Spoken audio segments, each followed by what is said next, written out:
दोस्तों, एक लड़का मात्र 12 साल की उम्र से एक सेठ जी के यहाँ नौकरी करता है। उसे नौकरी करते हुए भी 15 साल बीत जाते हैं और इन 15 सालों में वो सेठ जी को आबाद होते हुए भी देखता है, बर्बाद होते हुए भी देखता है। दोस्तों, उनके अपने उन्हें धोखा दे जाते हैं।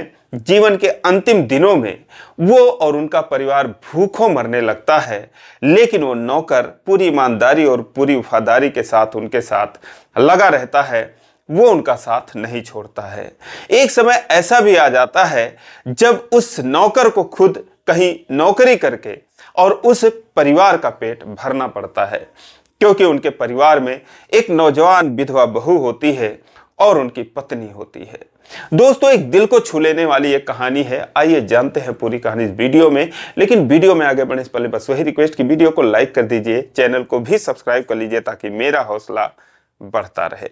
दोस्तों, ये कहानी है दिल्ली की। एक सेठ जी अपने जीवन की अंतिम सांस ले रहे थे। डॉक्टरों ने उनके परिवार से कहा कि कुछ ही समय बाकी है, आप लोग जो भी बातें करना हो कर लीजिए। अब दोस्तों, आईसीयू में भर्ती थे तो एक दो करके लोग जाने लगते हैं। उनके 3 बेटे होते हैं। एक बेटे की 2 साल पहले रोड एक्सीडेंट में मौत हो जाती है। 2 बड़े बेटे उनके साथ थे तो वो लोग कमरे में जाते हैं।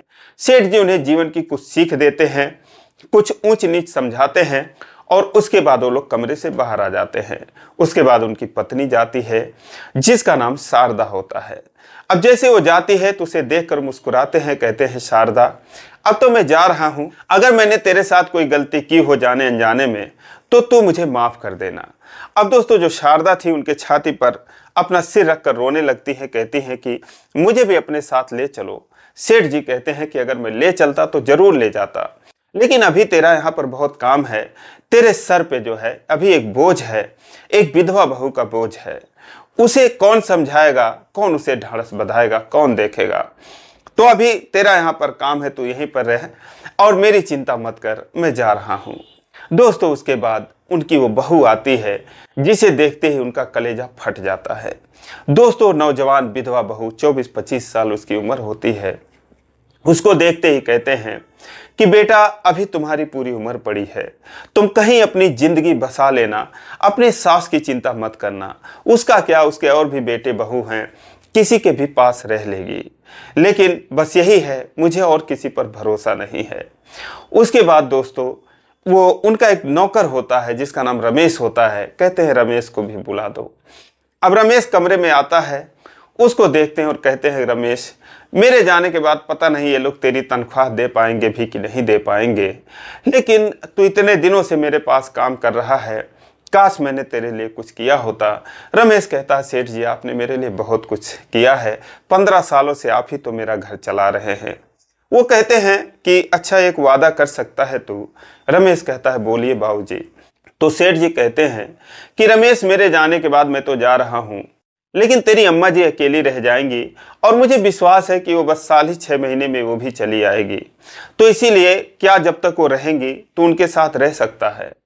तो कहता है, ठीक है बाबूजी, कोई दिक्कत नहीं है, जब तक वो रहेंगी मैं उनके साथ रहूंगा। और दोस्तों, उसके बाद वो कहते हैं कि मुझे क्योंकि अपने बेटों से ज़्यादा तुझ पर भरोसा है। अब दोस्तों, रमेश उनसे वादा करता है, जी बाबूजी, मैं रहूंगा। और उसके बाद दोस्तों, अपनी आंखें कुछ देर में मूंद लेते हैं और उसके बाद वो कोमा में चले जाते हैं। और उनके कोमा में जाने के बाद ही जो उनके 2 बेटे थे दोस्तों, वो वहीं से हंगामा शुरू कर देते हैं, क्योंकि दोस्तों, जो सेठ जी थे उत्तर प्रदेश के प्रतापगढ़ के रहने वाले थे। अब वो जब दिल्ली गए थे 40 साल पहले तो उन्होंने उस्मानपुर में एक मकान लिया था, 200 गज का मकान। उसे उन्होंने अपने पत्नी के नाम पर लिया था और उसके बाद उन्होंने सदर मार्केट में 2 दुकानें ले रखी थी, जो उन्होंने अपने दोनों बेटों के नाम पर ले रखी थी। और वो बेटे जो है वही कपड़े की दुकान चलाते थे। उनकी छोटी छोटी दुकानें थी, लेकिन इनकम बहुत अच्छी थी।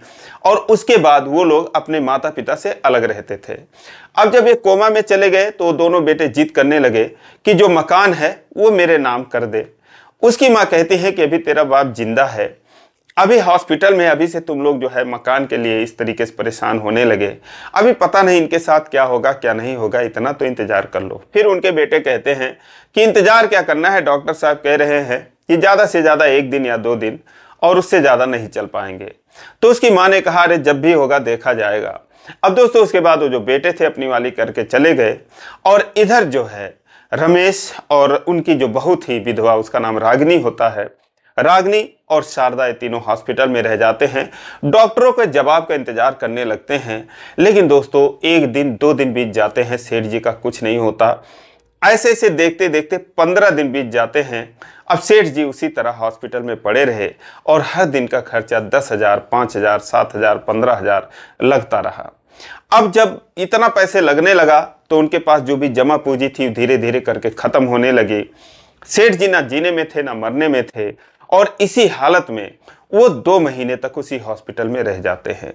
अब दोस्तों शारदा और रागिनी और रमेश जो है हॉस्पिटल का चक्कर काट काट कर थक जाते हैं, लेकिन सेठ जी का कुछ होता नहीं है। अब उनके जो दोनों बेटे थे वो 2-4 दिन आए और यहाँ पर इस उम्मीद में कि अब इनकी जान जाएगी या तब जाएगी, लेकिन जब उन्होंने जान लिया कि अब तो पैसे लग रहे हैं और जब पैसों की बात आई तो हाथ खड़े कर दिए। उसके बाद उन्होंने आना भी बंद कर दिया। अब 2 महीने बाद जो भी जमा पूंजी थी खत्म हो गई 4-6 लाख रुपयों की।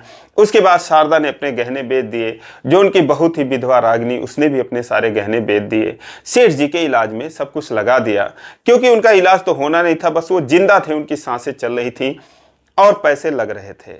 अब दोस्तों 2 महीने बीत गए, पैसे खत्म हो गए, तो शारदा ने जाकर अपने बेटों से कहा कि अब पैसे बिल्कुल खत्म हो गए हैं, कम से कम कुछ दिन का तो खर्चा दो तुम लोग।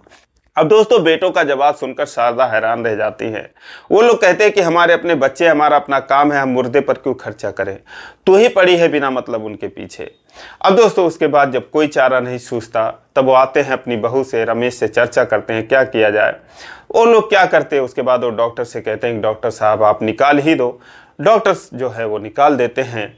उसके बाद वो लोग उस्मानपुर अपने घर पर ले आते हैं और बस अगले ही दिन सेठ जी अपना दम तोड़ देते हैं। अब दोस्तों जब उनकी सांसें निकल गई तो उनके जो दोनों बेटे थे, उनकी जो बहुएं थी, उनके बच्चे थे, वो अपनी शक्ल दिखाने चले आते हैं बस औपचारिकता पूरी करने के लिए। और उसके बाद फिर अंतिम संस्कार होता है, वो लोग अपने अपने घर चले जाते हैं।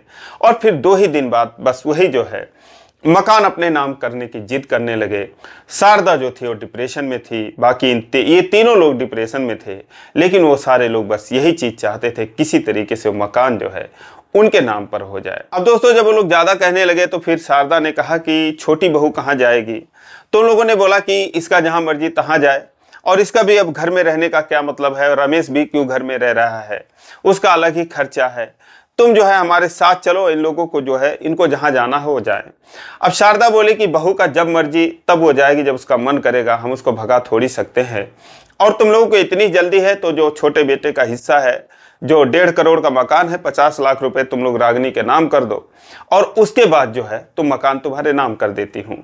अब इस पर वो लोग भड़क गए, बोले कि इसका कौन सा हिस्सा, कैसा हिस्सा, ऐसे लोगों का तो जिम्मेदार उनके मायके वाले होते हैं, यही सब कहने लगे। तो शारदा इस पर बोली कि अब जो भी हो, जब तक मैं रहूंगी तब तक जो है ये रमेश भी मेरे साथ रहेगा, और बहू को जाना होगा चली जाएगी या रहना होगा तो रहेगी, जब तक मैं जिंदा हूं तब तक मैं नहीं दूंगी, मेरे मरने के बाद तो तुम लोगों का हो ही जाएगा, ये तो तुम्हें अच्छी तरीके से पता है। अब वो लोग दोस्तों फिर भी उसके बावजूद आते और धमकाते रहते, शारदा को उल्टा सीधा कहते, लेकिन वो थी कि वो उनके नाम करने को तैयार नहीं थी। अब दोस्तों शहर में अगर पैसे ना हो तो आदमी किसी काम का नहीं है। उनके घर में भले उनका 200 गज का मकान था, लेकिन एक भी पैसे उनके पास नहीं थे, खाने तक के पैसे नहीं थे। अब रमेश को उनकी हालत देखी नहीं गई। एक दिन जो शारदा थी, उन्होंने रमेश से कहा कि रमेश तुम जो है अब क्यों हमारे पीछे परेशान हो रहे हो, तुम जो है अब चले जाओ, कहीं अपनी जॉब पकड़ लो या फिर अपने घर चले जाओ। रमेश ने बोला लेकिन बाबूजी ने मुझे कहा है कि जब तक आप रहेंगी मैं आपके साथ रहूं। तो उन्होंने कहा कि उनके कहने का क्या, वो तो चले गए कहकर, हम तो अपने कर्मों का फल भोग रहे हैं, हमने अपने औलादों के लिए सब कुछ बनाया, वही मेरे नहीं हुए, तो तुम क्यों इतनी परेशानी सह रहे हो, तुम्हारे भी माँ बाप हैं, उनके भी खर्चे हैं, हम तुम्हें पैसा भी नहीं दे पा रहे हैं। लेकिन रमेश दोस्तों जानता था कि अगर मैं चला जाऊंगा तो ये लोग क्या खाएंगे, क्योंकि इधर उधर वो काम करके कुछ ले आता था तो वही घर में बनता था और वही ये लोग खाते थे। कुछ दिन में जो है वो एक बैटरी रिक्शा ले लेता है किराए पर, वही अपना चलाने लगता है दिल्ली में इधर उधर, और फिर जो है वही से उनका खर्चा चलने लगा। सुबह जो है रागिनी खाना बना देती, उसको पैक करके दे देती, वो जाता दिन भर चलाता और शाम को फिर आता था। इस तरीके से इनका खर्चा चलने लगा। अब दोस्तों एक दिन और शारदा ने उससे कहा कि रमेश तुम चले जाओ, अपने घर चले जाओ, क्यों हमारे पीछे परेशान हो। तो उसने जो है रागिनी से कहा कि भाभी जी बताइए, अम्मा जी ऐसे कह रही हैं, अगर मैं चला जाऊं तो आप लोगों का क्या होगा, मैं तो ये सोच रहा हूँ। तो उन्होंने कहा अब क्या होगा, जो भगवान ने लिख दिया वही होगा, तुम्हारी भी तो अपनी जिंदगी है, सही ही कह रही हैं, और तुम अम्मा जी की चिंता मत करो, जब तक वो हैं मैं मम्मी के साथ रहूंगी। फिर उसने बोला फिर उसके बाद आप क्या करोगी, कहाँ जाओगी, आप ही कहीं चली जाओ, मैं उनके साथ रहूंगा, मैंने तो वादा कर रखा है।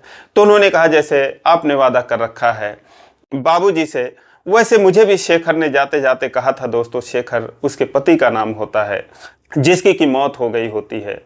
तो उसने कहा कि शेखर ने मुझे जाते जाते कहा था, अंतिम शब्द यही थे कि मेरे माँ बाप का ख्याल रखना। तो बाबूजी तो चले गए, जब तक मम्मी हैं मैं उनके साथ रहूंगी। तो फिर तुम क्यों चिंता कर रहे हो इतनी, और तुम्हारी अपनी भी जिंदगी है। अब रमेश दोस्तों उसे कुछ कहा नहीं जा रहा था, करे तो क्या करे, लेकिन फिलहाल जैसे भी चल रहा था वैसे वो चलाने लगता, वैसे उन लोगों को कमा खिला रहा था। और एक दिन जो है उनके दोनों बेटे और उनकी जो पत्नियां थी वो भी आ गई, और उसके बाद रमेश और रागिनी को लेकर वो लोग उल्टा सीधा कहने लगे। वो शारदा से कहने लगे कि तुझे तो कुछ पता ही नहीं है, ये दोनों तेरे पीछे क्या गुल खिला रहे हैं, इसी घर में मौज कर रहे हैं, कितना पाप कर रहे हैं, तेरे सेवा के बहाने ये लोग यहाँ पर रुके हुए हैं, वो लोग अंदर क्या कर रहे हैं तुझे क्या पता, सारे रिश्तेदार हमसे कह रहे हैं हमारी बदनामी हो रही है। तभी जो है शारदा ने कहा कि जब तुमने अपने बाप को लावारिस छोड़ दिया, हॉस्पिटल में एक भी पैसे नहीं दिए, तब क्या तुम लोगों की बदनामी नहीं हुई। अब दोस्तों वो भी बहस करने लगी, और इधर जो है रागिनी अंदर जाकर रोने लगी। और रमेश जब अपने बारे में ये बातें सुना तो सन्न रह गया। वो आकर बाहर कहने लगा कि भैया आप लोग ऐसी बातें क्यों कर रहे हो, आखिर मुझे 15 साल से आप लोग जानते हो मैं कैसा हूँ। तभी दोस्तों उसे 3-4 झापड़ों लोग जड़ देते हैं और कहते हैं कि हम खूब जान रहे हैं कि तू क्या कर रहा है, तेरा कोई मतलब नहीं है तो क्यों घर में है तू यहाँ पर, और हमें बेवकूफ़ समझ रहा है। अब दोस्तों लोग चाहते थे कि अगर ये छोड़कर चला जाएगा तो हमारा काम बन जाएगा, जब तक यहाँ पर है इन लोगों को सहारा दे रहा है, इन लोगों को संभाल रहा है, तब तक हमारा कुछ होने वाला नहीं है। इसीलिए उसको लोग भगाना चाहते थे, इसीलिए उल्टा सीधा कह रहे थे। अब उसके बाद दोस्तों वो लोग कहकर चले जाते हैं, और इधर जो है रमेश जो कि काम पर जा ही रहा था वो अपना मुंह लटका कर बैठ जाता है। तभी शारदा आती हैं, रमेश को समझाती हैं, उसे काम पर भेजती हैं, और उसके बाद जाती हैं रागिनी के पास। कहती हैं कि बेटा रमेश को मैं 15 सालों से जानती हूँ, मेरे रिश्तेदार के गाँव का एक लड़का था, और उसके घर में खाने को कुछ नहीं था। उसके माता पिता ने कहा कि मेरे बेटे को ले जाओ, चाय पानी आप लोगों को देगा पिलाएगा, और बदले में कम से कम इसका पेट तो भरेगा। तो हम लोग इसको ले आए, स्कूल भेजने की भी कोशिश किए, लेकिन ये गया नहीं। फिलहाल शेखर के साथ कुछ पढ़ लिख के किताबें वगैरह पढ़ लेता है, थोड़ा सा होशियार हुआ, दिल्ली में रह के और होशियार हो गया, लेकिन अपने सैलरी के अलावा कभी इसने एक पैसे नहीं लिया, पूरी ईमानदारी से काम करता है, और मेरे साथ हम लोगों के साथ दुख सुख में लगा रहा। और मैं सच कहूँ तो रमेश बहुत ही अच्छा इंसान है, मेरे जो बेटे हैं उनसे कहीं अच्छा है। तो अगर वो लोग कह ही रहे हैं तो तुम क्यों नहीं इसी को अपना लेती, इसी के साथ अपना जीवन बिता लेती। अब दोस्तों जब रागिनी ये बात सुनती है तो कहती है कि मम्मी आप भी लगता है कि मुझे गलत समझ रही हैं। तो उन्होंने बोला नहीं मैं गलत नहीं समझ रही हूँ, इन लोगों ने कहा तब मेरे मन में ख्याल आया। तो उसने कहा मम्मी बात सही है कि ये बहुत अच्छा है, लेकिन जरा सोचो मेरे लिए क्यों किसी को आप फंसा रही हो, वैसे भी इसने अपने परिवार में हमारे लिए इतना कम किया है क्या कि अब हम इसको इसके लिए भी मजबूर करें। तो उन्होंने बोला कि तुम्हारा मन है कि नहीं है। तो रागिनी ने कहा कि मम्मी अभी इस बारे में सोचने का वक्त नहीं है। उसके बाद वो बात को टाल देती है। अब दोस्तों फिर इसी तरीके से चलता रहा। वो लोग हर हफ्ते चले आते थे, उल्टा सीधा कहते थे, उनके रिश्तों को लेकर वो लोग उनकी बदनामी करते थे। अब दोस्तों उनकी धमकियों से वो तंग आ गई। एक दिन उन्होंने रागिनी से कहा कि बेटा ऐसा है कि चलो तुम्हारे नाम में मकान कर देती हूँ। रागिनी ने कहा कि मम्मी अभी आपने तो मुझे दिया ही नहीं है, और ये लोग मुझे जीने नहीं दे रहे हैं, जिस दिन मैं ले लूंगी तो ये लोग क्या करेंगे, वैसे मुझे भी प्रॉपर्टी का कोई लालच नहीं है, और आप लोग नहीं रहोगे तो मेरा क्या होगा, और मैंने सोच लिया कि मुझे करना क्या है। उन्होंने कहा कि नहीं चलो तुम्हारे नाम कर ही देती हूँ। दोस्तों जबरदस्ती उन्होंने मकान जो है वो रागिनी के नाम कर दिया। अब जब उसके नाम मकान कर दिया तो दोस्तों उनके बेटे को पता चल गया। वो लोग आए और खूब उल्टा सीधा कहे, अब वो कुछ कर सकते नहीं थे। उनकी माँ ने उनको डांट कर भगा दिया। उन लोगों ने कहा कि आज से हमारा और तुम्हारा जो भी रिश्ता था वो ख़त्म होता है। तो उसकी माँ ने कहा वैसे भी कौन सा तुम लोग रिश्ता निभा रहे हो, जाओ जहाँ तुम सुखी रहो, भगवान तुम्हें सुखी रखे वहीं पर जाओ। और उसके बाद दोस्तों वो अपनी बहू के साथ रहने लगती हैं और रमेश भी उनके साथ था। लेकिन दोस्तों धीरे धीरे वो डिप्रेशन में आ जाती हैं और 2-3 महीने बाद वो भी इस दुनिया से चली जाती हैं। अब उनके जाने के बाद उनके जाहिर सी बात उनके बेटे बहू तो आते नहीं हैं। जो भी करना था रागिनी और रमेश करते हैं। और उसके बाद जो है जब सब कुछ हो जाता है, अब दोनों उस घर में अकेले रहने लगते हैं। सुबह शाम रागिनी खाना बनाती, रमेश जो है जाता अपना रिक्शा चलाता, उसके बाद कमा कर लाता और फिर अपने अपने कमरे में दोनों सो जाते। अब दोस्तों दिवाली का टाइम आ गया, क्योंकि हर साल वो दिवाली पर घर जाता था, बस साल में एक ही बार जाता था। तो उसने रागिनी से कहा कि भाभी जी इस बार दिवाली आ गया है, अब मैं घर जा रहा हूं, वैसे भी मेरा यहाँ पर क्या काम है। तो रागिनी ने उससे कहा कि तुम चले जाओगे तो मुझे अकेले डर लगेगा, इस घर में मैं कैसे रहूंगी। तो उसने कहा सारा कमरा बंद कर देना और जो पूजा वाला घर है उसी में सो जाना, भगवान तुम्हें देखेंगे, डरने की जरूरत नहीं है। अब दोस्तों वो कहने लगी कि अगर नहीं जाते तो फिर क्या होता, मैं कैसे रहूंगी अकेले। तो वो कहता है कि इसी घर में रोने लगता है, कहता है इसी घर में बाबूजी थे, अम्मा थी, भैया लोग थे, कितना अच्छा लगता था। अब यही घर काटने को दौड़ता है, मेरा दम घुटता है, मुझसे जो भी गलती हुई हो माफ करना, मैं जा रहा हूं, मुझे जाना होगा। तो रागिनी ने कहा कि क्या तुमसे अम्मा ने कोई बात करी थी तुम्हारी। तो उसने कहा हाँ एक बार बात करी थी, ऐसे ही फालतू सी बात करी थी। उन्होंने कहा क्या बोला था। तो रमेश ने कहा कि वो हमारा और तुम्हारा रिश्ता जोड़ने की बात कर रही थी, कह रही थी कि मैं अनपढ़ गंवार और तुम्हारे साथ रिश्ता जोड़ लूँ। बताओ ये कोई बात होती है। मैं जो है कहाँ आप लोग मालिक हो, मैं नौकर हूँ, कहाँ मैं अनपढ़ हूँ गंवार हूँ, आप पढ़ी लिखी है, इतनी सुंदर हैं। और कैसी कैसी वो बातें कर रही थी। इस पर रागिनी बोली और वैसे भी मैं शादीशुदा हूँ, विधवा हूँ, तुम कुंवारे हो तो हमारी तुम्हारी कहाँ बराबरी है। तो रमेश ने कहा नहीं ऐसी बात नहीं है और कमी मेरे में है, मैं ही तुम्हारे लायक नहीं हूँ और आप अपने आप को ऐसे क्यों बोल रही हैं। आपकी शादी तो किसी भी अच्छे लड़के से हो जाएगी, कहीं भी हो जाएगी। तो रागिनी कहती है कि तुम बहुत भोले हो, बहुत सीधे हो रमेश, लेकिन क्या 1-2 दिन और नहीं रुक सकते। वो बोला नहीं दिवाली का टाइम है, कल दिवाली है, कल मुझे जाना होगा। अब दोस्तों अगले दिन वो तैयारी कर रहा था और उसके बाद रागिनी उसको देखे जा रही थी और रोए जा रही थी, कह रही थी कि अगर तुम रुक जाते, नहीं रुकोगे तो मेरा काम कौन करेगा। तो उसने बोला कौन सा काम। तो उसने बोला बहुत काम इसी घर में मेरे लिए कल हो जाएगा। अब मैं तुम्हें क्या बताऊं, अगर तुम जा रहे हो, मैं तुम्हें नहीं परेशान करना चाहती, जा रहे हो तो जाओ। अब दोस्तों उसके बाद वो चला जाता है और रागिनी अपने कमरे में चली जाती है। वो जाता है रेलवे स्टेशन पर अपना सर सामान लेकर, उसके बाद अपना सारा बैग वगैरह चेक करता है कि मेरा सारा सामान सही है कि नहीं है, कहाँ मैंने क्या रखा हुआ है। तभी दोस्तों बैग के एक पॉकेट में उसे एक नोट मिलता है और जिसमें लिखा था कि रमेश तुम काश नहीं जाते, लेकिन जा रहे हो, तुम्हारी जिंदगी है, जैसे तुमने बाबूजी का अंतिम संस्कार किया, जैसे अम्मा का किया, वैसे एक दिन और रुक जाते तो मेरा भी कर देते, आखिर मेरा कौन करेगा। अब दोस्तों जब ये बातें रमेश पढ़ता है तो हैरान रह जाता है, बेचैन हो जाता है, बोला ऐसे क्यों लिखा हुआ है इसमें। वो वहां से भाग कर सीधा आता है उस्मानपुर। दोस्तों उसे 1-1.5 घंटे लग भी जाते हैं। अब दोस्तों भागे भागे घर की तरफ आता है, चारों तरफ पटाखे जल रहे थे, दिवाली मनाई जा रही थी। आता है तो घर का मेन दरवाजा खुला था और जैसे ही वो घर में जाता है कमरे में, तैसे ही देखता है कि रागिनी अपने गले में बस साड़ी डालने ही वाली थी। वो जाता है और फटाक से उसको स्टूल पर से उतारता है और कहता है कि ये आप क्या कर रही हैं। रागिनी कहती है क्या करूं, कहाँ जाऊं, मैं तो इस लायक भी नहीं हूं कि इस दुनिया में रहूं, तुम्हारे भी लायक नहीं हूं, और तुम आ कैसे गए, कहां से आ गए, सड़ गल जाती तब आते यहाँ पर। दोस्तों वो रोने लगती है। रमेश कहता है कि मुझे पता नहीं था कि आप ऐसा करेंगी, लेकिन आप ऐसा क्यों कर रही हैं। रागिनी कहती है तो मैं क्या करूं, कहाँ जाऊं, जब मैं तुम्हारे भी लायक नहीं हूं, क्या मैं तुम्हारी पत्नी नहीं बन सकती थी।